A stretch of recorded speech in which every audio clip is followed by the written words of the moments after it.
For most people, the name Christen Købke may not rank among the likes of Pablo, Picasso and Vincent van Gogh.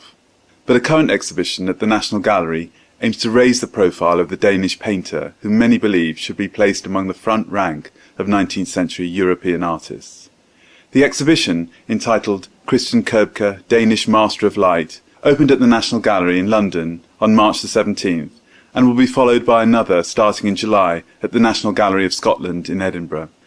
It represents the culmination of a 2-year research project into Købke's work by Professor David Jackson of the University of Leeds, funded by a grant from the AHRC. Looking back at this 2-year project, what does Professor Jackson feel AHRC funding brings to a major exhibition such as this one? Yeah, it buys you two things essentially. It buys you time and it buys you the wherewithal to pursue that research. First of all, it allows me to lead my daily duties at Leeds, teaching and administration, these sort of things, so that I can go off to Copenhagen, I can go to Denmark, I can look in the libraries, the archives, I can do the work so that I don't have to be stationed in one particular place. It also frees you up in terms of travel arrangements, accommodation, that sort of thing. So the practicalities are all taken care of, and that allows you to pursue the work without anything else distracting you over a good long period of time. Secondly, and very importantly, it also buys you the expertise in this instance, because it was part of what was written into the grant, of a research assistant. And I had the abilities of a very talented young Danish research assistant who is in Copenhagen all the time, so that even when I'm not there, this person can assist in finding things in archives, in translating work, etc. So the work was all done through the grant, buying me out, buying my time out, and giving me the expertise to assist me. The collaboration between Professor Jackson, the National Gallery and the National Gallery of Scotland was a natural one, but an important one too for this project's coming to fruition. I'd worked with the National Gallery before, so they knew who I was. I did a big exhibition in 2004 on Russian landscape painting, so they knew who I was and we had very good contacts there.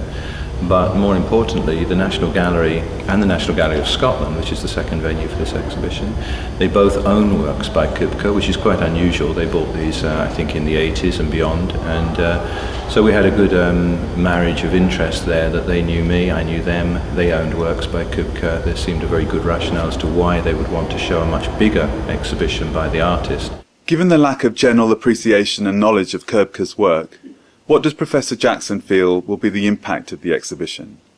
Huge impact. I mean, just over the last few days we've been conducting press interviews nationally, internationally. We have a press day today which brings in people from as far afield as China, and we've been talking to television channels in Spain and across Europe. This is being published in journals in France, in the United States. The National Gallery, because of its prestige, brings a huge amount of contacts. We estimate, for instance, and this is only an estimate, that this show will be seen by around about 100,000 people. And it may even be more if the media attention that's going on to this now. So the impact is absolutely huge. You would never reach those sort of audiences any other way. AHRC-funded research allowed Professor Jackson to look more closely at Christen Købke, the times in which he painted, and the wider context of Danish, Scandinavian and European art within which Købke developed as an artist. How would Professor Jackson himself explain the importance of the research to the exhibition? Well, the research has helped further the understanding of him in the sense that prior to the research, of course, he was an artist I knew from a more casual basis, that when you are freed up to spend 2 whole years of your life devoting yourself to this, then of course you get much closer to the subject and your understanding of the subject is much deeper. But the research has been conducted from a long-term familiarity with Scandinavian art, with Danish art, and this has allowed me to fine-tune that and go into it in much more depth. For Professor Jackson, the legacy of this research is more than just the exhibition. It's the starting point for reappraisal, but also for a series of potential impacts stretching well into the future.